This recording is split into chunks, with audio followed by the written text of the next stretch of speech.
Hi dear students, welcome to the next video.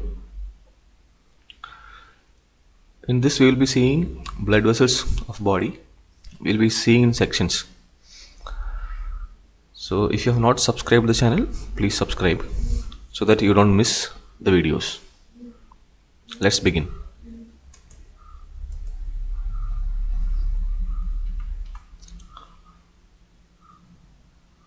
Heart and the great vessel which is arising from the heart, ascending aorta, taking an arched course, forming arch of aorta, continuing as descending thoracic aorta. Heart is located in the thorax, so the arch of aorta continues as the thoracic aorta. A lateral view where arch of aorta continues as thoracic aorta. Thoracic aorta passes below inferiorly.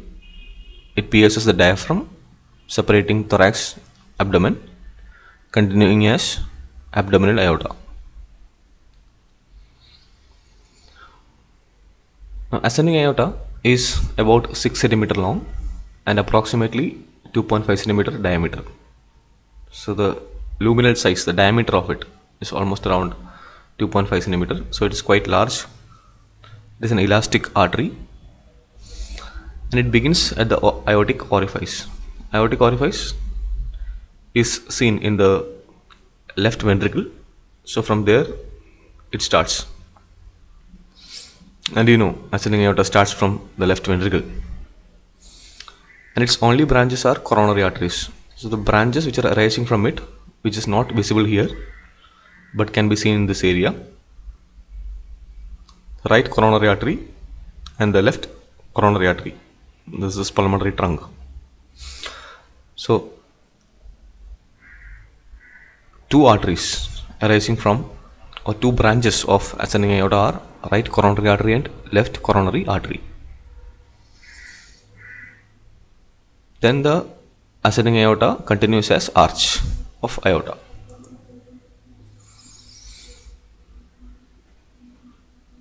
Now arch of aorta again continues as thoracic aorta.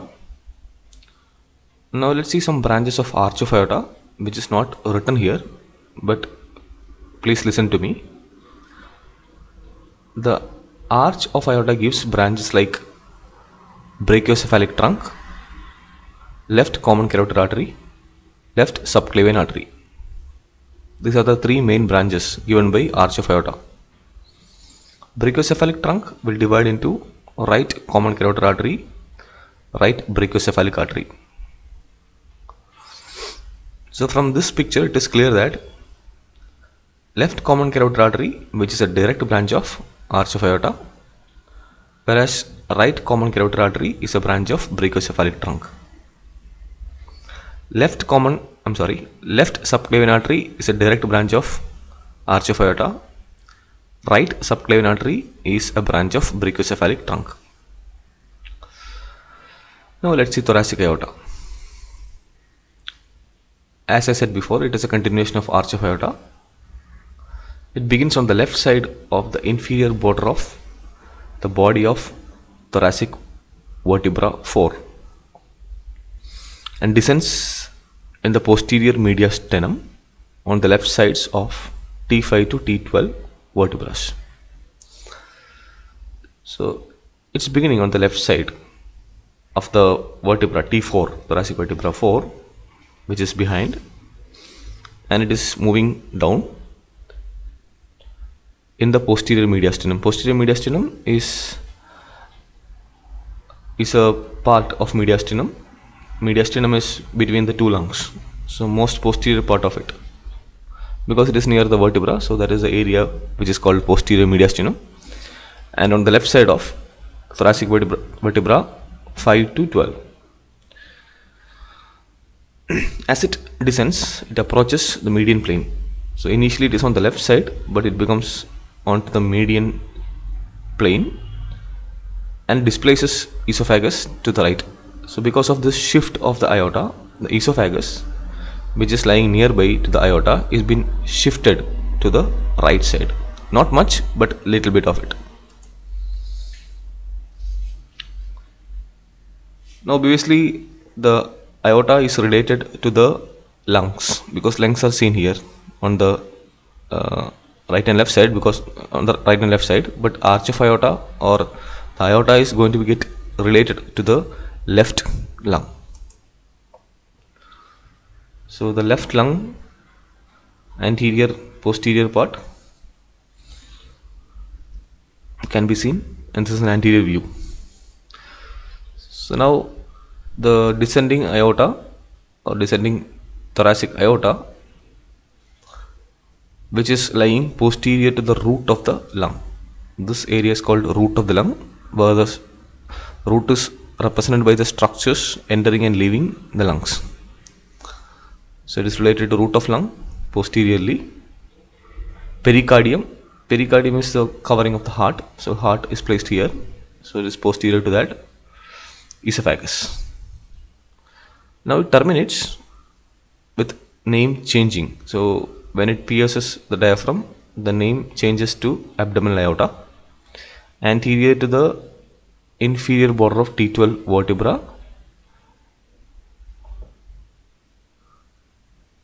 enters the abdomen through aortic hiatus in the diaphragm.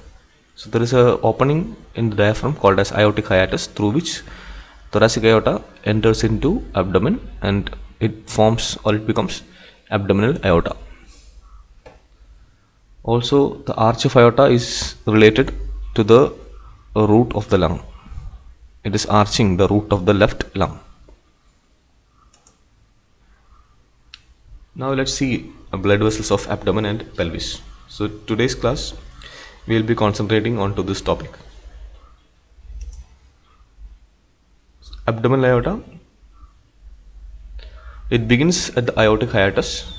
The opening in the diaphragm is called aortic hiatus at the level of T12 vertebra, which is lying the thoracic vertebra 12. Now ends at the level of L4 vertebra, lumbar 4 vertebra, by dividing it into right and left common iliac arteries. Right and left common iliac arteries. Abdominal aorta descends anterior to the bodies of T12 to L4 vertebra. This is a inferior view of the diaphragm. So above this is the thorax. Now this is a view from the abdomen, inferior view. And what you're seeing here is inferior aspect of the diaphragm. Superior aspect is on the other side. So it descends anterior to the bodies of T12 to L4 vertebra. So it starts from the T12 and it passes through, or it is near the vertebrae L1, L2, L3, L4.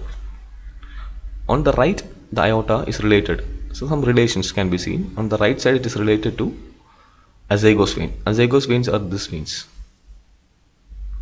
which are related to the vertebra. So that is also related to the aorta. So aorta lies here. On the right side, azygos vein.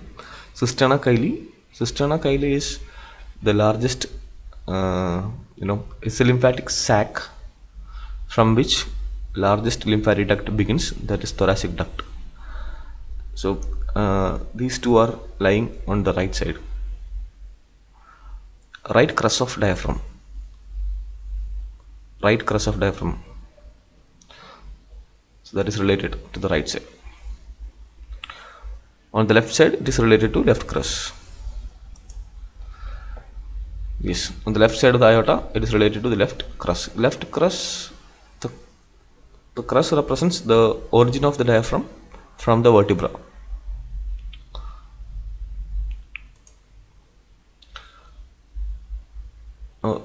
The aorta, abdominal aorta, giving a lot of branches here. Now let's see some of the branches of abdominal aorta. There are a lot of branches. Median sacral artery, which is an unpaired artery arising from the posterior aspect of the aorta, just proximal to its bifurcation. Aorta is bifurcating into common iliac arteries. Just before that, from the posterior aspect of the abdominal aorta, one artery arises. That is median sacral artery. Now these are the branches of the aorta. Not only this, there are many arteries. This is the first slide where you can see some arteries. These arteries are coming from the anterior aspect of the abdominal aorta. So you can see that here arteries comes from different aspects: anteriorly, laterally, posteriorly. Posteriorly we have just seen that this is median sacral artery. It is coming from the posterior aspect, whereas anterior aspect there are some arteries. Let's see that they are celiac trunk, superior mesenteric artery, inferior mesenteric artery. So these are the arteries: celiac artery, superior mesenteric artery, inferior mesenteric artery. Now these arteries have lot of sub branches. As we can see here, celiac trunk divides into common hepatic artery, left gastric artery, splenic arteries.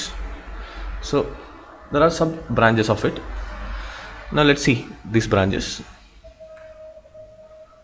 Celiac trunk, celiac artery divides into left gastric artery, splenic artery, hepatic artery. Splenic artery goes to the spleen. Left gastric artery supplies the stomach. Hepatic artery supplies the liver. The splenic artery again divides into branches. Short gastric arteries supplying stomach. There are about 6 arteries. Splenic arteries supplying the spleen. Left gastroepiploic artery supplies the stomach. Hepatic artery has again branches. Cystic artery supplying the gallbladder. Right gastric artery supplying stomach, gastroduodenal artery supplying the duodenum and some part of the stomach, right hepatic artery supplying the right lobe of liver, left hepatic artery supplying left lobe of liver. Gastroduodenal artery has got 2 branches: right gastroepiploic artery supplying the stomach, superior pancreaticoduodenal artery supplying pancreas. Now the other branch, superior mesenteric artery,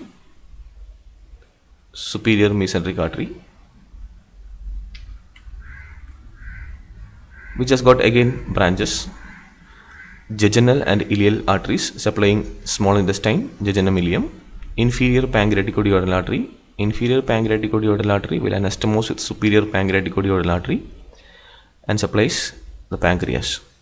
Middle colic artery supplying the intestine, right colic artery supplying intestine, ileocolic artery again supplying the intestine, divides into anterior cecal artery supplying the cecum, posterior cecal artery, posterior aspect of the cecum is supplied by it. It also gives a branch, appendicular artery supplying the appendix, ileal artery supplying the ileum, colic artery supplying the colon. Now inferior mesenteric artery. Inferior mesenteric artery is this one. You can see here inferior mesenteric artery. It has 3 branches: left colic artery supplying the colon, sigmoid arteries which are 2 or 3 in number supplying the sigmoid colon. Sigmoid colon is a part of large intestine. Superior rectal artery supplying the rectum. Rectum is almost after the sigmoid colon. The next part of large intestine is the rectum. Okay, so once again there are some branches like celiac trunk, superior mesenteric artery, inferior mesenteric artery. They are coming from the anterior aspect of the abdominal aorta. There are some branches which are arising from the lateral aspect, as we can see renal arteries. Lateral branches are suprarenal artery, renal arteries, testicular or ovarian arteries. Suprarenal artery supplies the suprarenal gland. Renal artery supplies kidneys. Testicular artery or ovarian artery supplies testis or ovary. Now there are again some lateral branches. They are inferior phrenic artery, inferior phrenic artery.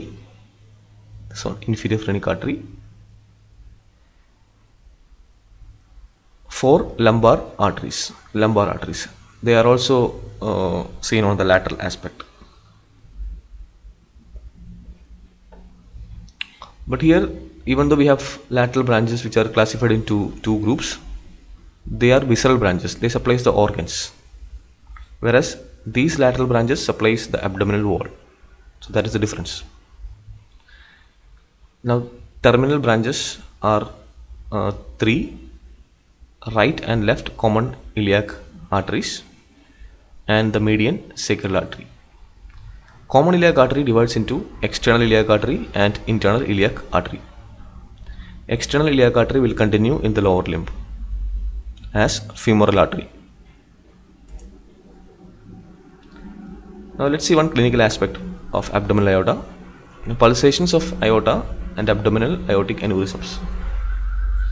Now first of all, let me tell you what is aneurysm. Aneurysm is a congenital or acquired weakness of the arterial wall due to which the artery will swell.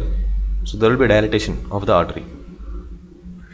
So because of the aorta lies posterior to the pancreas, so let's see the relation of the aorta. It is lying posterior to the pancreas. The structure is pancreas, seen behind the stomach. So it is lying posterior to the pancreas and the stomach.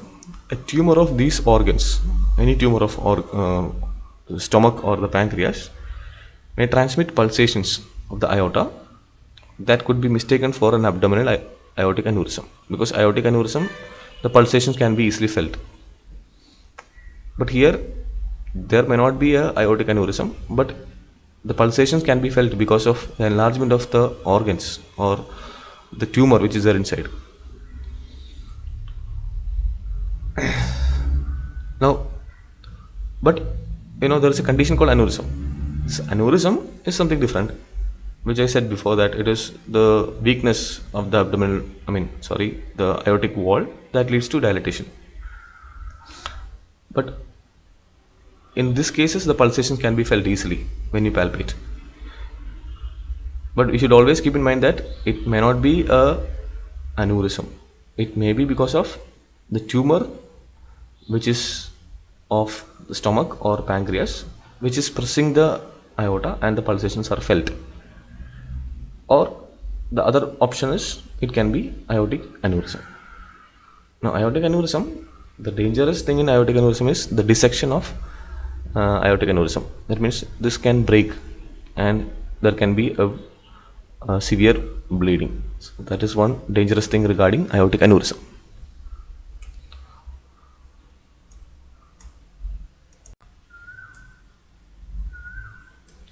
Now let's see the veins of posterior abdominal wall. The veins of the posterior abdominal wall are tributaries of inferior vena cava. So majority of the veins that can be seen in the posterior abdominal wall in the abdomen, they are the tributaries of inferior vena cava, which is the largest vein that is seen in the abdomen. But there are some exceptions, like left testicular vein. Left testicular vein is not a tributary of inferior vena cava. It is instead a tributary of the left renal vein and the ovarian vein, both of them. In males it is testicular vein, in females it is ovarian vein. So this is an exception. But the other veins are directly draining into the inferior vena cava, all the veins. One more exception is suprarenal vein, left suprarenal vein, which is emerging from the suprarenal gland. This is also not a tributary of inferior vena cava. It is a tributary of left renal vein. Left renal vein is a direct tributary of the inferior vena cava.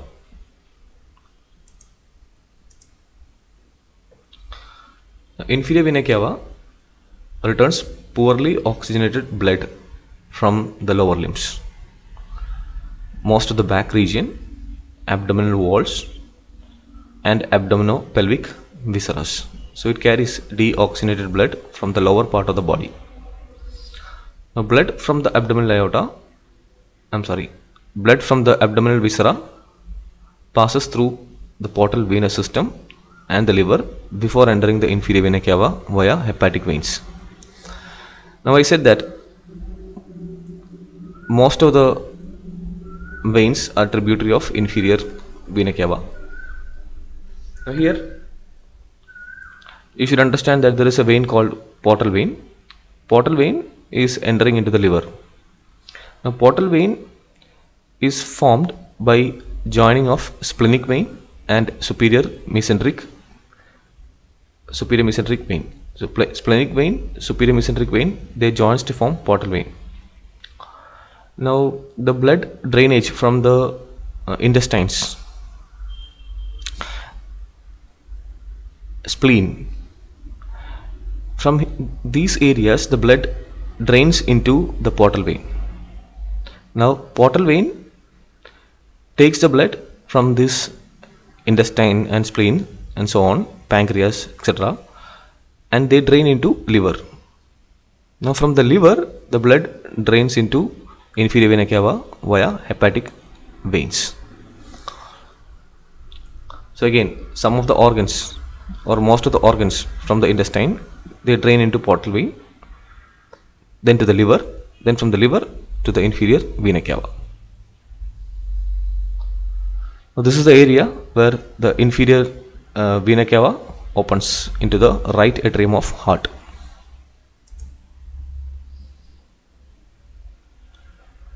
Inferior vena cava can be seen in this area, piercing the diaphragm. So begins anterior to the L5 vertebra, so at the level of L5, lumbar 5 vertebra, by union of common iliac veins. Common iliac veins joins to form the inferior vena cava. Leaves the abdomen by passing through the caval opening in the diaphragm and enters the thorax at thoracic vertebra 8. So thoracic vertebra 8, where the caval opening can be seen in the diaphragm, through which inferior vena cava passes from abdomen into the thoracic region. Inferior vena cava collects poorly oxygenated blood from the lower limb, we have seen it, and non-portal blood from the abdomen and pelvis. So it also takes blood from the majority of the tributaries, right? They are directly draining into inferior vena cava. Even the portal veins, they don't drain into the inferior vena cava directly, they goes to the liver. So that is why it is said non-portal blood, because portal vein is not going to drain into inferior vena cava, it drains into liver. Now from the liver the blood drains into inferior vena cava. So that is one difference. The portal vein is not draining into inferior vena cava. Now that's what, almost all the blood from the digestive tract is so collected by the hepatic portal system and passes through the hepatic veins into inferior vena cava. So it's an indirect flow to the inferior vena cava from the portal vein. Now tributaries of inferior vena cava, there are a lot of tributaries, we have taken only few. Just to remember, you can remember this mnemonic: I like to rise so high. So iliac vein, I, L for lumbar vein, T for testicular vein, R for renal vein, S for suprarenal vein, H for hepatic veins. Let's see the veins here. Iliac veins, lumbar veins, testicular veins. So when we say testicular vein, it is right testicular vein, because left testicular vein is directly draining into renal vein. So right testicular vein will be more correct. Renal veins, suprarenal veins, again suprarenal vein, it is the right suprarenal vein can be said, because left suprarenal vein is a tributary of left renal vein.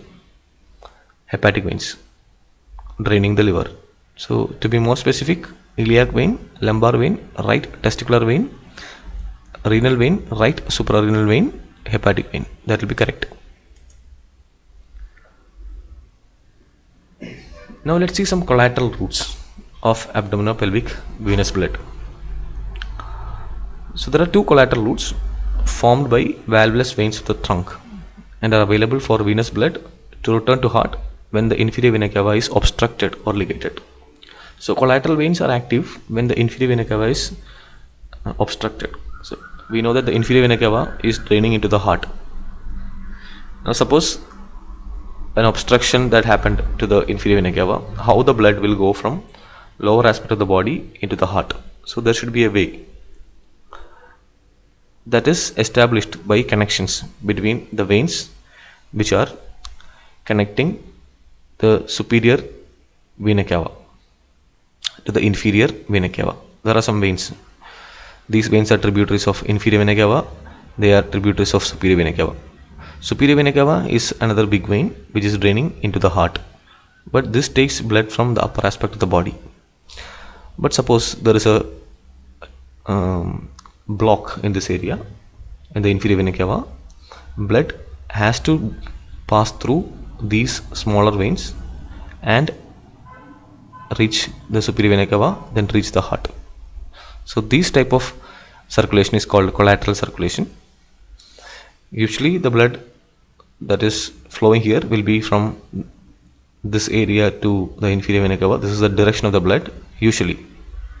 But if there is a block here, the blood flow revert and the flow will be in this way.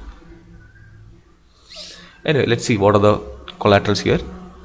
One involving superior and inferior epigastric veins. So superior epigastric vein, this is internal thoracic vein. It gives a tributary, that is superior epigastric vein, and here there is an inferior epigastric vein. So between this there is a collateral. Another is thoracoepigastric vein. Thoracoepigastric vein is between, it's a vein which is connecting the lateral thoracic vein and superficial epigastric vein. So they are connected by thoracoepigastric vein. So through that also there can be a blood flow. So I am saying this is when there is a block in the inferior vena cava.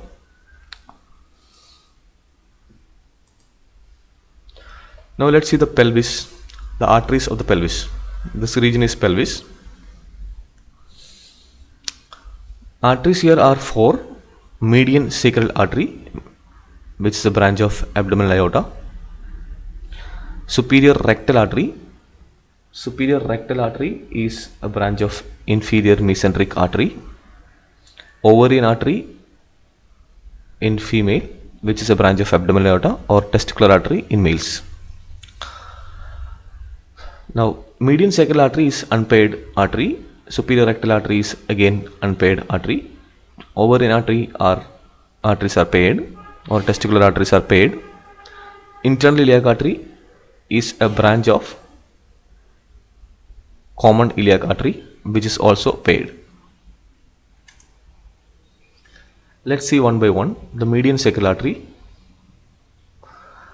it's originating from the abdominal aorta, a small unpaired artery that usually arises from the posterior surface of the abdominal aorta, just superior to its bifurcation. Just before the bifurcation, the artery arises. It may arise from the anterior surface also. So there is a possibility that it may arise from the anterior aspect of the abdominal aorta. Now this artery runs anterior to the bodies of the last one or two lumbar vertebra, which are placed here, lumbar vertebra, then the sacrum, coccyx, and ends in a series of anastomotic loops. It has a lot of anastomosis. Before the median sacral artery enters the lesser pelvis, it sometimes gives rise to a pair of L5 arteries, lumbar arteries. Lumbar arteries are usually branches of abdominal aorta. There are four pair of lumbar arteries which are arising from abdominal aorta. The fifth pair may arise from the median sacral artery. Sometimes, not always. Now the artery supplies inferior lumbar vertebrae, sacrum, and the coccyx. Superior rectal artery, it is a continuation, direct continuation of inferior mesenteric artery. Inferior mesenteric artery is a branch of abdominal aorta, supplying the rectum. You can see that superior rectal artery supplying the rectum. At the level of L5 I'm sorry, at the level of S3 vertebra, sacral vertebra 3, the superior rectal artery divides into two branches. Superior rectal artery divides into two branches, which descends on each side of the rectum and supply it as far inferiorly up to the internal anal sphincter. So it supplies to the rectum, all of the rectum up to the internal anal sphincter. Internal anal sphincter are the smooth muscles which are surrounding the anus.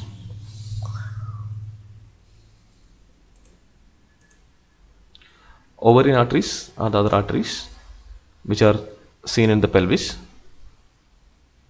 Ovarian arteries or testicular arteries arising from the abdominal aorta, inferior to the renal arteries. Renal arteries are here in this area, but considerably superior to inferior mesenteric artery. Superior to inferior mesenteric artery. As it passes inferiorly, the ovarian artery adheres to the parietal peritoneum. So it is very much attached to the parietal peritoneum. In fact, the parietal peritoneum is anterior to the ovarian arteries and runs anterior to the ureter. So it has got a close relation with the ureter. Ureter is coming from the kidney on the posterior abdominal wall. So the gonadal artery that is having a close relation with the ureter. As it enters the lesser pelvis, it runs medially in the suspensory ligament of the ovary. Now here we are talking about the ovarian artery. Okay, so in the males it is called a testicular artery. Now when considering about the ovarian artery, it reaches the lesser pelvis and runs medially in the suspensory ligament of ovary. So ovaries are connected to the pelvis by suspensory ligament. Suspensory ligament. So the ovarian artery passes from the lateral pelvic wall or reaches the lateral pelvic wall, then through the suspensory ligament of the ovary it enters the ovary, because ovarian artery is meant to supply the ovary, and it enters the supralateral part of broad ligament and it reaches the broad ligament also, lateral aspect of broad ligament. Broad ligament is a peritoneum that is covering the uterus. These are the broad ligaments. So it reaches through the suspensory ligament of the ovary,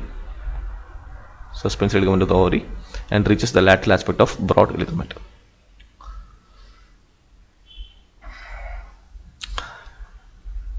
It supplies the abdominal and pelvic ureters. So it supplies the ureters because it is having close relation with the ureter, as we saw now. Ovary, ampullary end of uterine tube.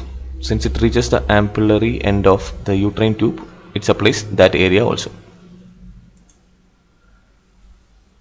Now, through the suspensory ligament, ovarian artery reaches here near the ovary. Now it is divided into ovarian branch supplying the ovary and a tubal branch supplying the ovary and also the uterine tube. Uterine tube is the tube which is connected to the uterus. These branches anastomose with the corresponding branches of uterine artery. So they will anastomose with the branches which are coming from the uterine artery that supplies the uterus, and they also reaches on the lateral aspect to anastomose with ovarian arteries. Internal iliac artery, common iliac artery dividing into external, internal iliac artery. Internal iliac artery enters the pelvis. Each internal iliac artery, approximately 4 cm long, begins as a common iliac artery which bifurcates into internal and external iliac arteries. The common iliac artery dividing into external and internal iliac artery, common iliac artery dividing into external and internal iliac artery. Internal iliac artery divides into anterior and posterior division. Anterior division gives lot of branches. Posterior division gives few branches.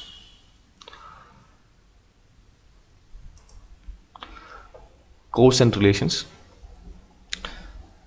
The common iliac artery dividing into external and internal iliac artery. Internal iliac artery in turn divides into anterior division and posterior division. anterior division gives a lot of branches. This is posterior division. This one, this all are posterior. This is anterior. It descends posteromedially into the lesser pelvis, medial to the external iliac vein, obturator nerve. Obturator nerve is small nerve here. It is the principal artery of the pelvis. Now, internal iliac artery dividing into anterior trunk and posterior trunk. Now, it supplies most of the blood to the pelvic viscera and some of them to the musculoskeletal part of the pelvis. So, they supplies the viscera, and also the muscles and the skeleton of the viscera are supplied by internal iliac arteries, and usually ends at the superior edge of greater sciatic foramen. So greater sciatic foramen is this area, by dividing into anterior and posterior division. So internal iliac artery ends into two divisions, anterior and posterior division. Again a picture, posterior, anterior. So right common iliac artery dividing into external iliac and internal iliac artery. Internal iliac artery giving rise to posterior division and anterior division. Anterior division gives many branches. Anterior division, they are mainly visceral, so they supply the organs, supplies the urinary bladder, rectum, or reproductive organs.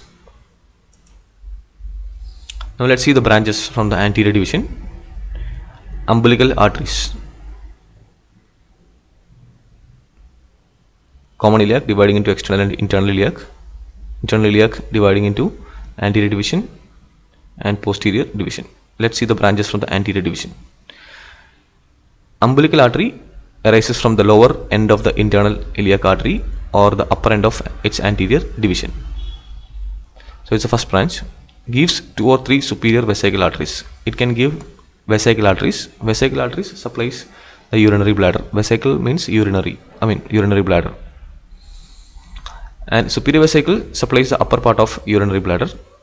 Then it becomes obliterated and fibrosed to form medial umbilical ligament. The part of the umbilical artery forms, or it is fibrosed, and that forms medial umbilical ligament. Inferior vesical artery.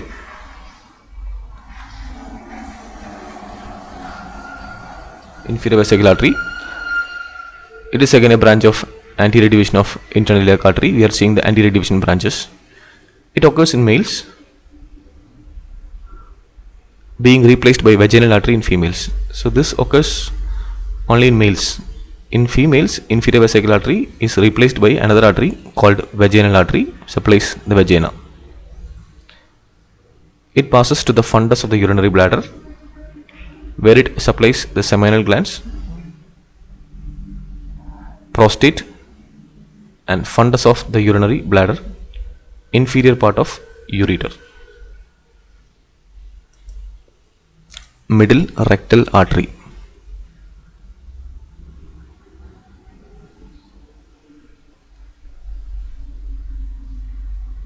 Middle rectal artery may arise from or independently from internal iliac artery. So usually it arises as the branch of internal iliac artery. Sometimes it may arise from different sources, but right now we can think that this is arising from the internal iliac artery anterior division. That's better and easy.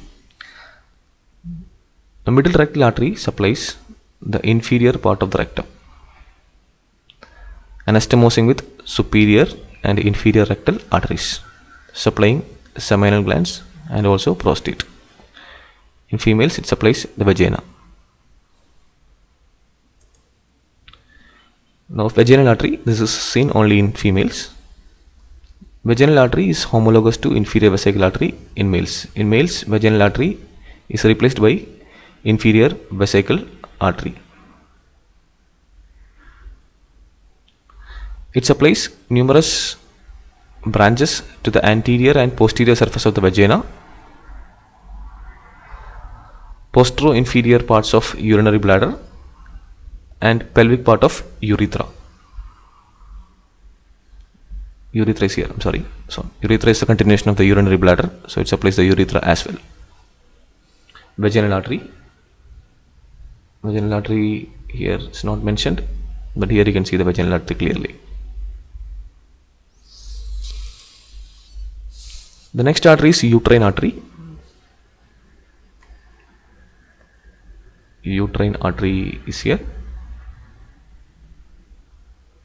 Usually arises separately and directly from the anterior division of internal iliac artery.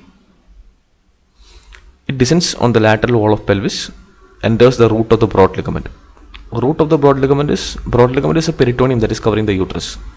On the inferior aspect, there is a gap between the two layers of broad ligament through which the uterine artery enters the uterus. It passes medially to reach the lateral margin of the uterus. The lateral margin of the uterus, immediately superior to the lateral part of the fornix of the vagina.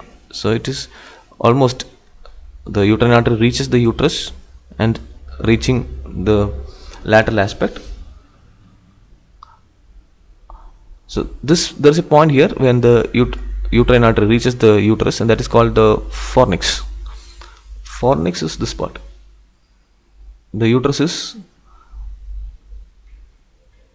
the lower aspect of the uterus, which is called the cervix, is projecting into the vagina, and a gap is formed surrounding the cervix, and that is called fornix.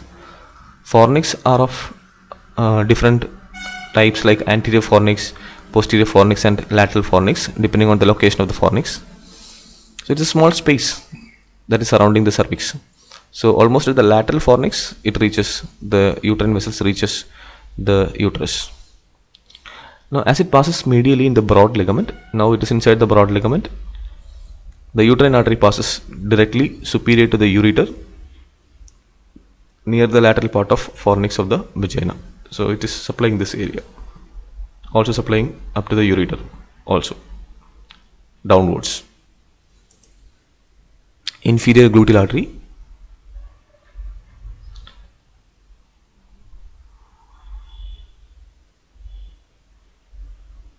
So internal iliac artery dividing into anterior and posterior division.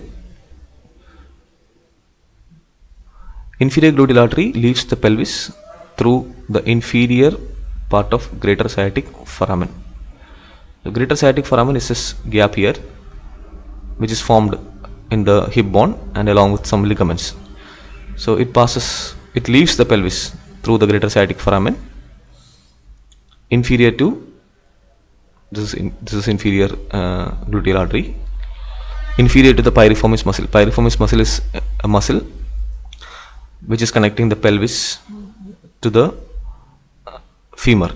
So just below the piriformis muscle, inferior gluteal artery passes, and it leaves the pelvis. It was inside the pelvis, then it leaves the pelvis. This is piriformis, leaves the pelvis. Now greater sciatic foramen is a connection between the pelvis and the gluteal region. This region is gluteal region. This you can see here, greater sciatic foramen. So it is leaving the pelvis through the greater sciatic foramen. Greater sciatic foramen, and this is lesser sciatic foramen. This is what you can see here. This is posterior view, where you can see the greater sciatic foramen through which inferior gluteal artery emerges. Anyway, internal pudendal artery. Internal pudendal artery, larger in males than in females, passes inferolaterally inferior to the piriformis. This is also passing inferior to the piriformis muscle and sacral plexus. Sacral plexus are group of nerves which are present here. So this artery is passing below the sacral plexus and the piriformis muscle. It leaves the pelvis by passing through the inferior part of greater sciatic foramen. This also leaves through the greater sciatic foramen. It is leaving the pelvis. See here, internal pudendal arteries, inferior gluteal arteries. Obturator artery. The origin of the obturator artery is variable, but generally arising from the anterior division of internal iliac artery, which is very close to the origin of umbilical artery. Now let's see the posterior division of the internal iliac artery. So anterior division and posterior division. Posterior division has got three branches. Superior gluteal artery. It leaves the pelvis through the superior part of greater sciatic foramen, superior to the piriformis muscle, supplying the gluteal muscles in the buttocks. So it supplies the muscles of the buttocks region. Iliolumbar arteries. It runs posterolaterally in recurrent fashion. It moves opposite direction, turning sharply backwards relative to its source. So it travels opposite direction. That is why it is called as recurrent course, and it reaches up to the iliac fossa. Iliac fossa is this area. This is iliac fossa. So it reaches up to the iliac fossa.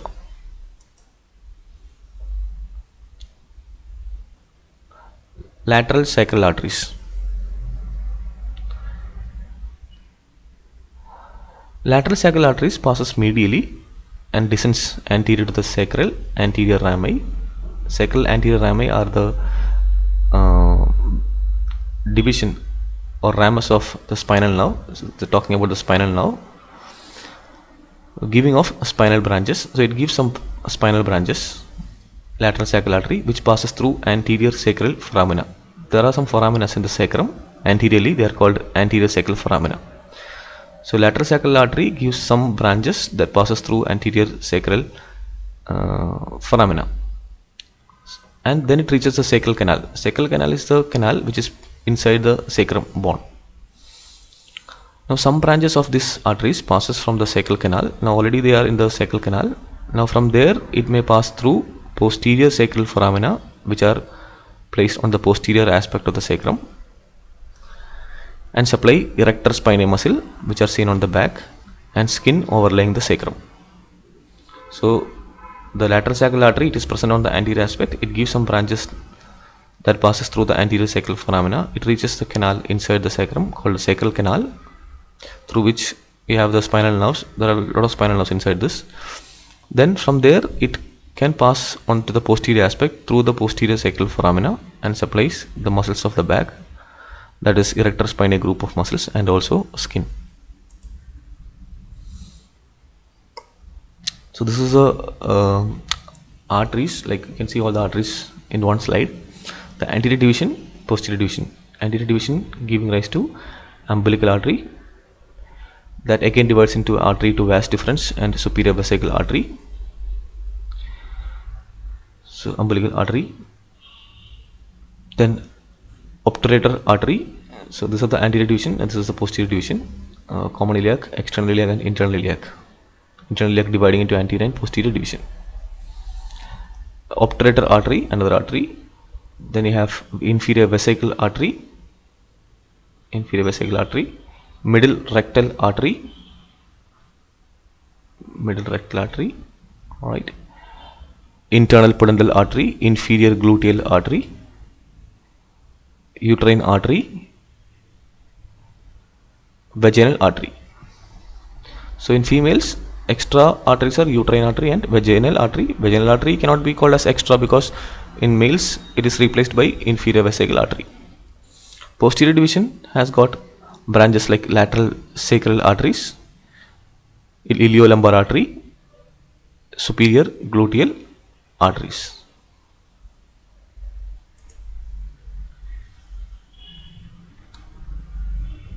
Now let's see the pelvic veins in this area. So there are a lot of venous plexus which are formed in this area, which are called as pelvic venous plexus. These are joined by the veins which are draining the pelvic viscera, or they are seen near to the pelvic viscera. These intercommunicating networks of veins are clinically important. The various plexus within the lesser pelvis are rectal. So there are group of veins around the rectum, vesicle, group of veins near the bladder, prostatic near the prostate, uterine near the prostate, near the uterus, vagina near the vagina. They unite and are drained mainly by the internal iliac veins. All of this will directly drain into internal iliac vein. So internal iliac vein, external iliac vein, and you can see that the internal iliac vein and the external iliac vein joining to form the common iliac vein, right? Common iliac vein can be seen. I'm sorry, not this one, right? Internal iliac and external iliac forming common iliac. Internal, external iliac forming common iliac. Common iliac veins of both sides joins to form inferior vena cava. Here it is very clear. Internal iliac, external iliac, common iliac, then the inferior vena cava. Internal iliac vein merge with external iliac vein to form common iliac vein, which unite at the level of vertebra L4, L5 to form inferior vena cava. Now iliolumbar veins from the iliac fossa of the greater pelvis usually drain into common iliac veins. They drain usually into common iliac veins. Superior gluteal veins, accompanying veins, there are some vena committents which are draining or which are surrounding the superior gluteal artery, and all of them they drain into internal iliac veins. So in fact the superior gluteal vein and the tributaries of the superior gluteal artery, tributaries in the sense like there are some paired veins or vena committents, not the tributary, vena committents. Vena committents are the paired veins which are usually accompanying artery. So all of them they drain into internal iliac vein, and superior gluteal vein is one of the largest or the largest tributary of internal iliac vein. Now testicular vein or ovarian veins traverse the greater pelvis as they pass from deep inguinal ring towards their posterior abdominal terminations. So the testicular vein and the ovarian vein, they drains the gonads and they passes through the superficial inguinal ring, reaches the inguinal canal and passes through the deep inguinal ring, then it reaches the pelvis and reaches their destination. The right one drains into inferior vena cava, the left one drains into left renal vein.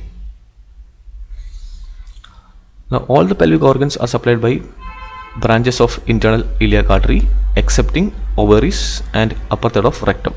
Yes, so internal iliac artery is one of the major supply for the pelvis excepting the ovaries. Ovaries are supplied by the ovarian artery, which is the branch of abdominal aorta, and also the rectum. Rectum is supplied by the superior part of the rectum, supplied by the superior rectal artery, which is a branch of again abdominal aorta, and that branch is inferior mesenteric artery.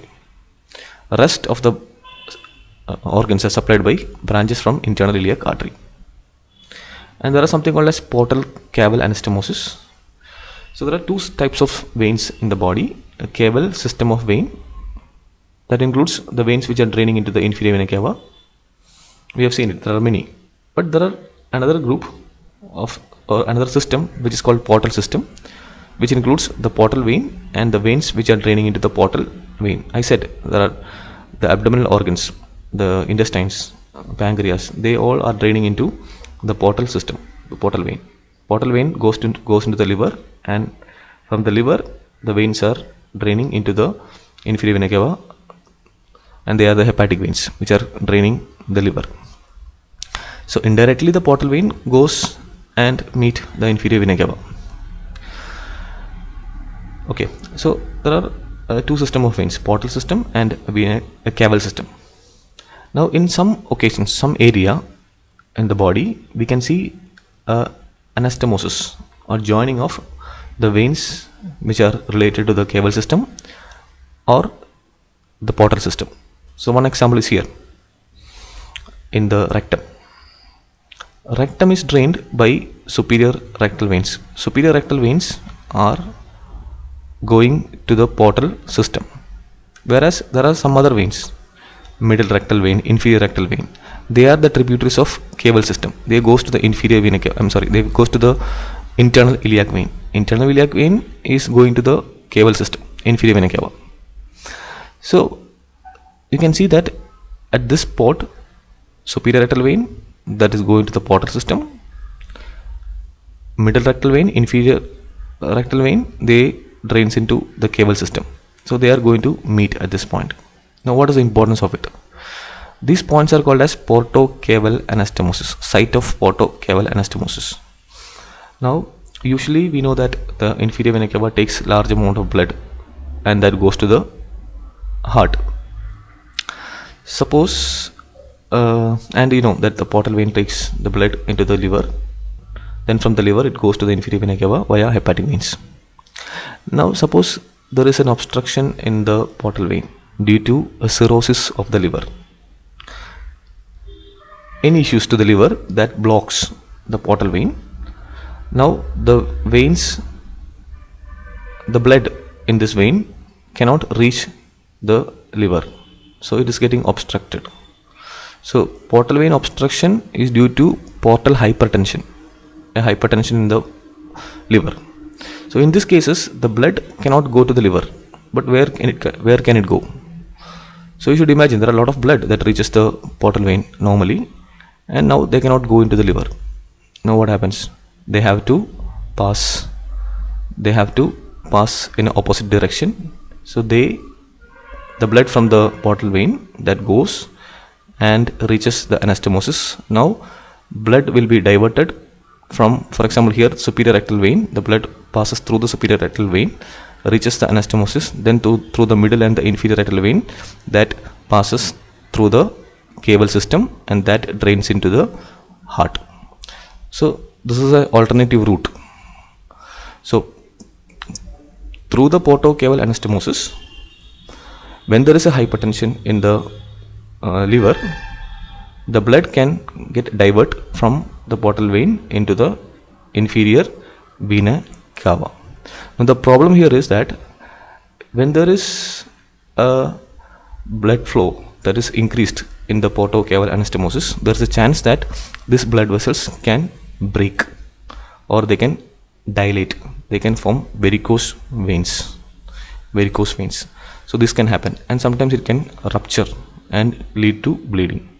So portocaval anastomosis not only occurs in the rectum, there are many sites like near the esophagus, right, and also in the umbilicus.